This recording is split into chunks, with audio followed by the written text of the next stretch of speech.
Amis téléspectateurs, bienvenue à l'émission Forêt, Développement durable et Environnement. Avez-vous entendu parler du projet Forêt et diversification économique en sigle PEF2E? Oui ou non, car cela ne tienne. Pour tout savoir sur le PEF2E, je vous invite à suivre ce documentaire que nous vous proposons.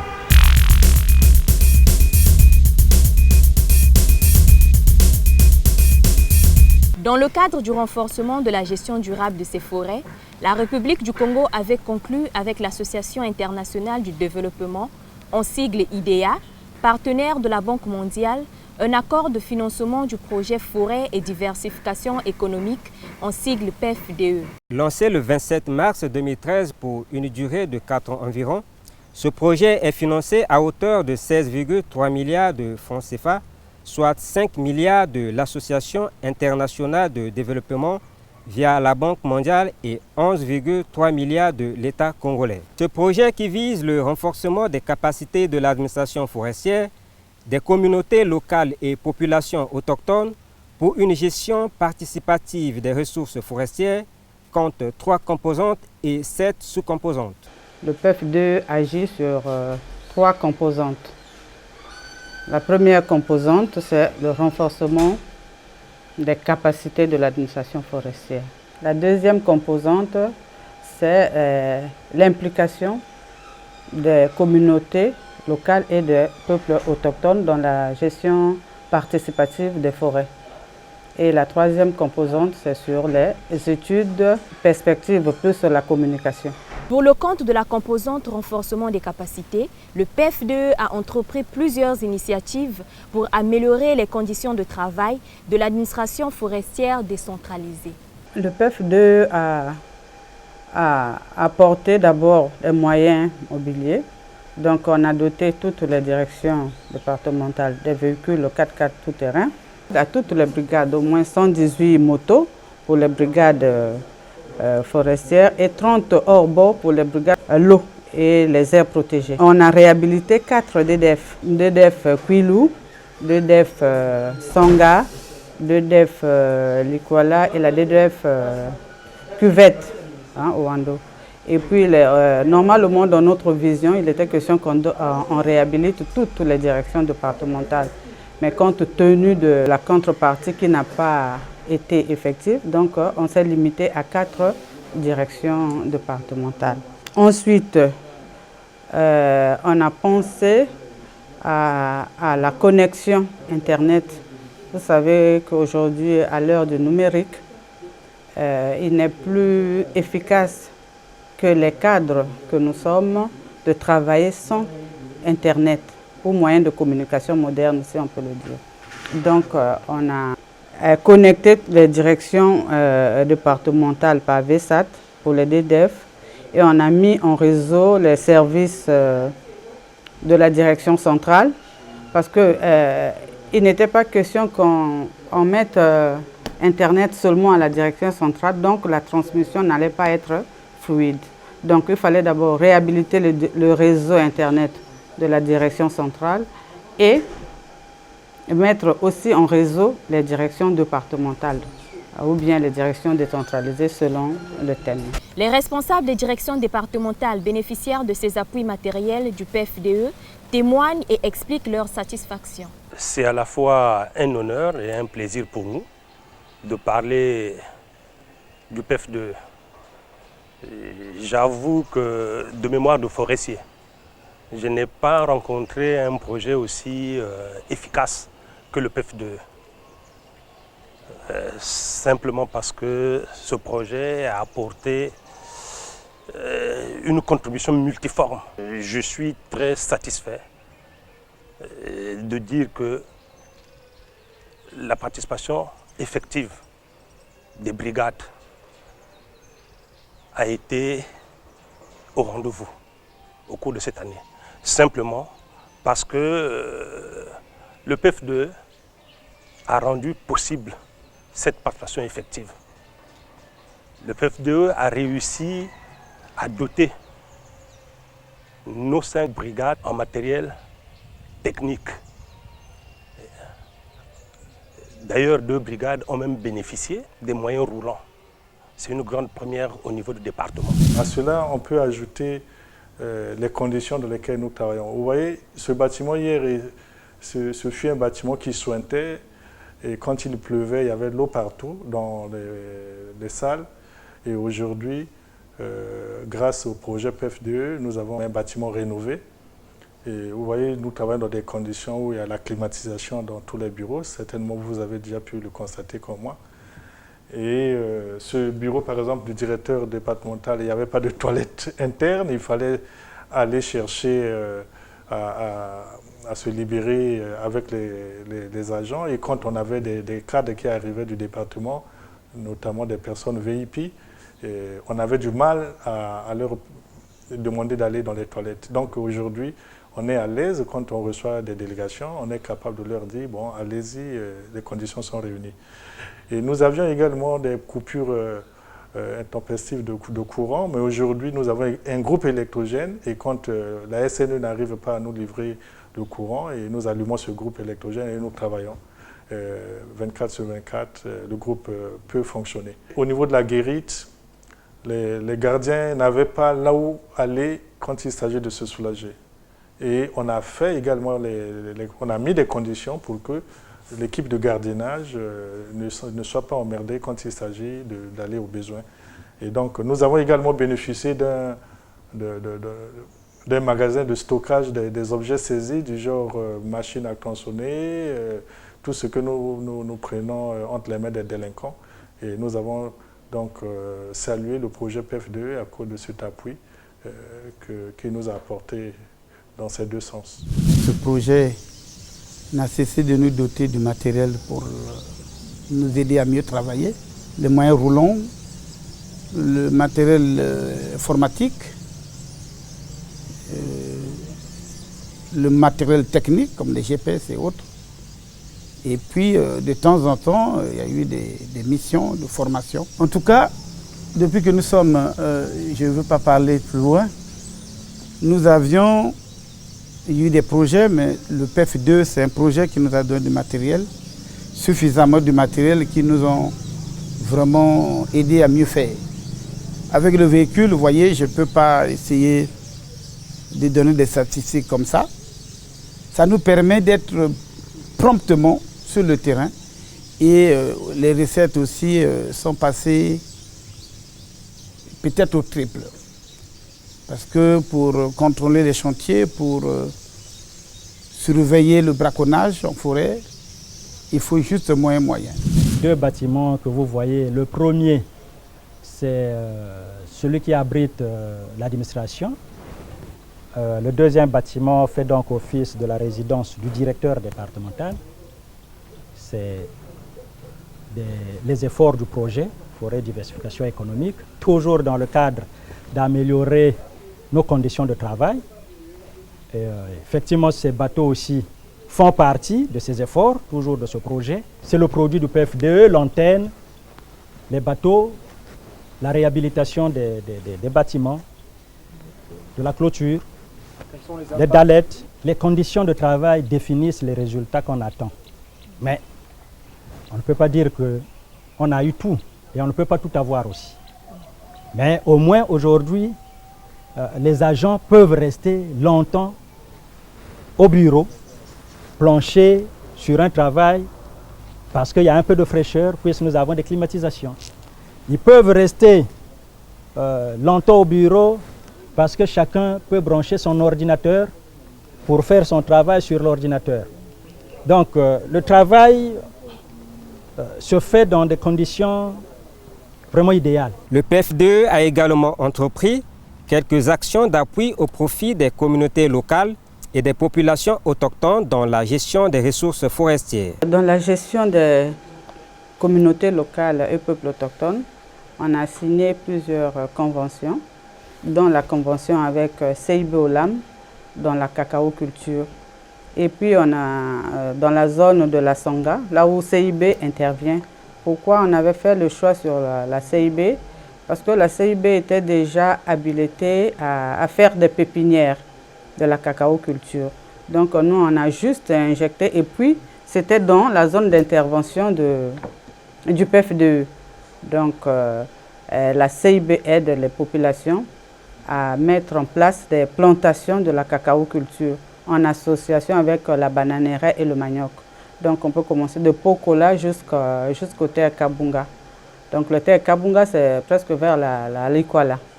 Et puis on a signé aussi une convention avec le PRONAR pour nous aider à encourager au fait, les populations à faire des affaires dans le secteur forestier. Donc avoir leur plantation forestière et puis une fois la plantation en maturité, ils peuvent faire du bois ce qu'ils veulent, ou faire le charbon, ou faire des piquets et puis utiliser quoi. Donc c'est aussi un secteur qui n'est pas bien exploité. Donc c'est ça la politique que nous voulons mener avec le PRONAR, à encourager les gens de se lancer dans les affaires de la foresterie. Que pensent les bénéficiaires de ces appuis? Par rapport à l'appui que le PFDE nous a donné, vraiment ça m'a aidé de beaucoup, parce que c'est avec ça que j'ai pu faire tout ce travail-là. Donc ça m'a aidé surtout sur la main-d'œuvre. C'est avec ça que je prenais des gens qui venaient m'aider à défricher jusqu'à la planting. Dès que je vais récolter, je vais vendre et ça me permettra de d'abord assurer la scolarité de mes enfants. Je suis père de 5 enfants. 2 sont ici, mais les 3 autres sont en Padawi. Donc avec cet argent, ça me permettra de supporter leur scolarité et la santé aussi de moi-même et de ma petite famille.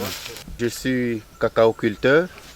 Je profite de cette occasion pour remercier infiniment le PFDE qui m'a soutenu pour la conduite de ma plantation. Effectivement, ici, vous êtes dans mon site. J'ai 9 hectares, 10 hectares ici. Donc les 9 hectares sont pour la cacao-culture et puis j'ai réservé 1 hectare pour la base vie.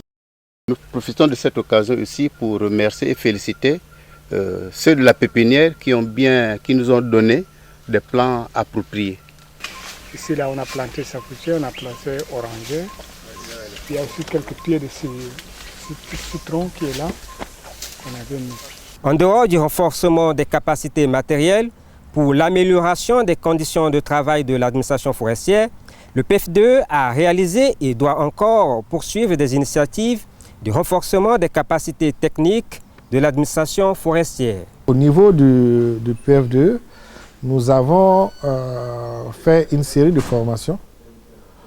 D'abord, nous avons acquis des outils techniques de base pour le forestier et ça nous a permis justement de faire ce renforcement des capacités sur les outils techniques. Il s'agissait notamment du GPS, du compas forestier électronique, du clisimètre, de la boussole et ainsi de suite.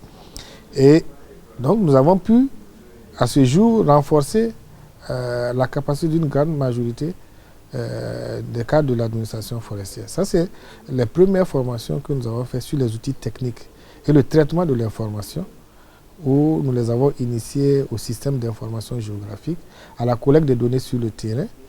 Et j'avoue qu'il y avait des forestiers qui ne savaient pas, qui n'avaient jamais vu les outils techniques de base et qui ont été renforcés. Et l'administration congolaise est l'une des premières à utiliser le compas aussi performant que le CBI 300. Parce que nous en avons commandé 28. C'est la plus grosse commande dans la sous-région, ça n'existe pas. Et l'administration, au niveau de chaque département est doté de 2 compas forestiers électroniques. Ils ont été renforcés au paramétrage et à l'utilisation de compas pour faire les différents inventaires ou le contrôle. Également, le GPS a été un des éléments importants qui a été utilisé pour justement le géoréférencement de l'information qui permet de faire la traçabilité depuis la partie de la coupe du bois jusqu'à destination. On peut suivre à partir du GPS. Également, les cadres avaient des problèmes de contrôle parce qu'ils étaient souvent à la remorque de la société forestière qui avait sa cartographie qui venait et eux, ils étaient chargés de la valider sans avoir les outils techniques nécessaires. Aujourd'hui, ils ont la capacité de vérifier est-ce que c'est vraiment là où la coupe se fait, est-ce que c'est vraiment là-bas que ça se fait, est-ce que le positionnement est bon, ils peuvent contrôler et redresser. L'ouverture des léons, par exemple. Après, justement, les formations, les gens se sont rendus compte qu'il y a certains léons qui n'étaient pas corrects. Ils ont dû les redresser grâce aux outils et techniques qui ont été utilisés. Donc, il y a cette première formation qui a été faite sur les outils de base. Je ne suis pas forestier, mais je suis un administrateur. Arrivé là-bas, après la formation, j'ai appris beaucoup de choses dans le cadre du renforcement des capacités. Je ne savais pas comment les forestiers agissaient sur le terrain. Mais là-bas, j'ai appris comment faire le cubage avec le compas forestier électronique, comment mesurer l'arbre avec le pluviomètre. Et surtout là où j'ai aimé, c'est la manipulation, bien l'utilisation du GPS. C'est ça qui m'a vraiment édifié sur ça, parce que j'entendais parler, j'écoutais souvent on parlait souvent de GPS, mais malheureusement, je n'avais pas l'occasion de l'utiliser. Mais grâce à cette formation, j'ai compris comment utiliser le GPS. Il y a une deuxième formation que nous avons faite sur l'outil informatique. Étant donné que nous partons vers l'informatisation de l'ensemble du ministère, donc la mise en place des systèmes, il était nécessaire d'outiller les cadres du ministère et des directions départementales au niveau à l'utilisation justement des outils informatiques. Donc à ce jour, les formations ont concerné l'ensemble des directions départementales avec les cadres venant justement des brigades de l'économie forestière. Et ça nous a permis vraiment d'avoir un niveau de formation des cadres assez élevé. Et également sur les systèmes, nous avons vu que le premier système qui a été mis en place, c'était le système de planification et de suivi et évaluation. Les cadres ont été formés à l'utilisation de ce système. Et ce n'est pas que les cadres de l'administration centrale, mais de l'administration décentralisée également. Et ils ont été formés à la gestion axée sur les résultats. Et ensuite, nous avons formé les cadres sur les systèmes d'archivage où nous essayons de mettre en place un réseau pour pouvoir opérationnaliser les archives au niveau du ministère. Parce que vous n'êtes pas sans ignorer que le ministère produit beaucoup de documentation, des documentations de qualité, mais qui sont perdues au fil des générations parce que nous ne les capitalisons pas.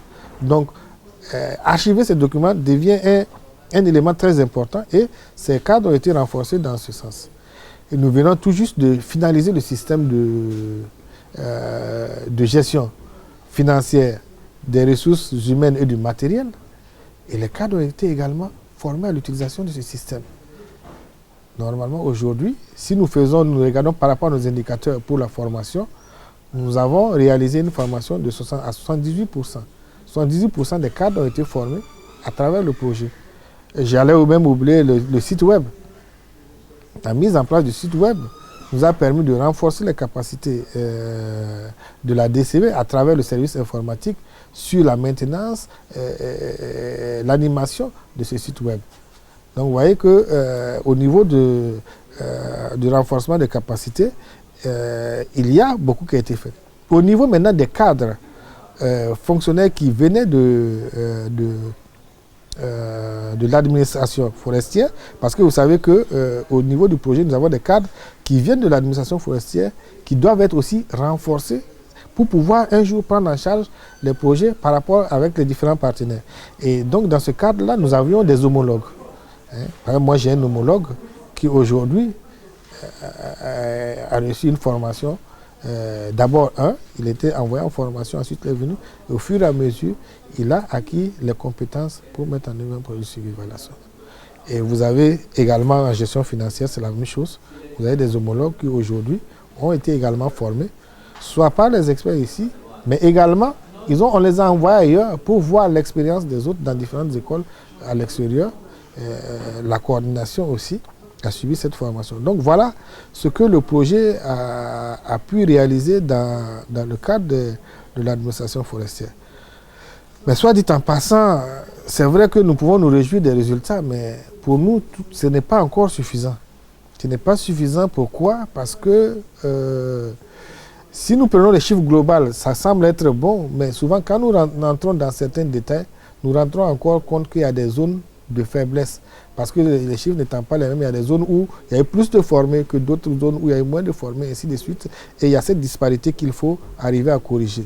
En vue de trouver des réponses à quelques questions cruciales qui se posent actuellement au secteur forestier, le PEF2 a entrepris un certain nombre d'études prospectives sur les enjeux du secteur forêt et environnement. Dans le cadre de la troisième composante du projet forêt et diversification économique, notamment la composante relative aux études prospectives et communication, et plus précisément aux études, n'est-ce pas?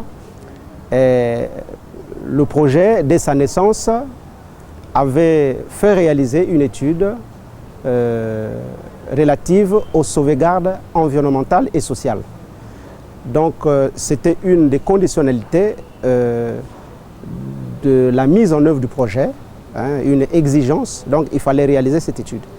Et cette étude donc, avait été réalisée en 2013 par le cabinet d'études Agreco. Et cette étude avait produit 3 rapports. Le rapport de planification en faveur de populations autochtones, le rapport sur la gestion environnementale et le rapport sur la réinstallation involontaire. Et donc, après cette étude, chemin faisant, puisque le projet a démarré en 2013, et a réalisé d'autres études, n'est-ce pas? Il s'agit notamment de l'étude sur l'opérationnalisation du PRONAR, c'est-à-dire le Programme national d'afforestation et de reboisement. Et cette étude avait été réalisée en 2014 par FRM. FRM, c'est un bureau d'études, Forest Resources Management. Et ensuite, il y a eu une troisième étude, l'étude sur les contraintes des entreprises forestières face aux exigences du plan d'action FLECT. FLECT, c'est le Forest Law Enforcement, Governance and Trade, dans le cadre des échanges commerciaux, n'est-ce pas, de bois, sous l'application de la réglementation forestière, la gouvernance et les échanges commerciaux, comme je venais de dire, en République du Congo. Cette étude avait été réalisée par Caroline Duès, qui a réalisé une très bonne étude en individualité en 2014. Et ensuite, il y a eu l'étude sur l'analyse des besoins en renforcement des capacités institutionnelles du ministère de l'économie forestière et du développement durable et de ces organismes sous tutelle. Cette étude avait été réalisée par le bureau d'études Agreco. Enfin, toujours dans le cadre de la réalisation des études, eh bien, le PEF2 a réalisé une étude sur la note d'idée d'ERPIN en mars 2014 par un consultant individuel, Ralph Strebel. Eh bien, ici, l'étude sur la note d'idée ERPIN, c'était en appui au projet RED+. Et cette étude avait permis à ce que, n'est-ce pas, le projet RED+, puisse réaliser sa stratégie nationale sur la RED+. Voilà donc 5 études qui ont été réalisées durant la vie du projet. Et la dernière étude qui reste à réaliser et qui est en cours de réalisation, n'est-ce pas, c'est l'étude relative à la place du secteur forestier dans l'aménagement du territoire. Et cette étude, c'est en collaboration avec le ministère en charge de l'aménagement du territoire. Nous sommes un projet de renforcement des capacités et donc, en accord avec la Banque mondiale, le PEF2 va appuyer l'aménagement du territoire et vous êtes sans ignorer que l'administration forestière est déjà en avance en matière d'aménagement de l'espace. Parce que tout l'espace forestier est doté des plans d'aménagement, n'est-ce pas? Et donc, de ce point de vue, le projet va appuyer l'aménagement du territoire dans la réalisation de cette étude. Vous savez, quand on réalise une étude, c'est pour, par la suite, prendre des décisions. Une étude élaborée présente des recommandations. Et donc, ces recommandations vont à l'endroit de l'administration forestière qui va s'approprier de ces recommandations, qui va capitaliser ces recommandations pour prendre des décisions. Okay? On peut prendre par exemple l'étude des sauvegardes environnementales et sociales. Il faut donc réaliser cette étude parce que le projet a son champ d'action dans la forêt. Okay? Ce projet va donc réaliser des activités qui peuvent impacter la forêt. Donc, il faut au préalable des études de sauvegarde environnementale et sociale pour regarder les aspects sociaux, parce qu'il peut avoir des impacts aussi bien sur la forêt que sur les populations riveraines, notamment les populations locales et autochtones. Donc voilà un peu le bénéfice de ces études. On peut prendre une autre étude, par exemple, l'étude de la place du secteur forestier dans l'aménagement du territoire. Voyez-vous, cette étude va donner des recommandations, va donner de l'inspiration ou va donner la matière à l'aménagement du territoire, n'est-ce pas, soit dans la réactualisation ou la mise à jour du schéma national d'aménagement du territoire. Donc, une étude réalisée a toujours des recommandations et ces recommandations sont pour la décision, n'est-ce pas, de l'autorité publique. Comme on peut s'en rendre compte, nonobstant les difficultés de décaissement des fonds de la contrepartie congolaise, le projet Forêt et diversification économique est en phase de réussir sa mission. Ce projet, qui prend fin le 30 novembre 2017, compte encore sur le reste de l'enveloppe budgétaire prévue pour achever sa mission. C'est donc dans ce but que la Banque mondiale envisage d'accorder au PEF2 un financement additionnel de 6,6 millions de dollars.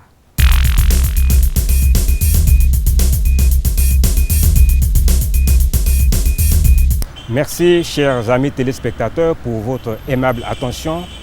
Au revoir, à la prochaine occasion.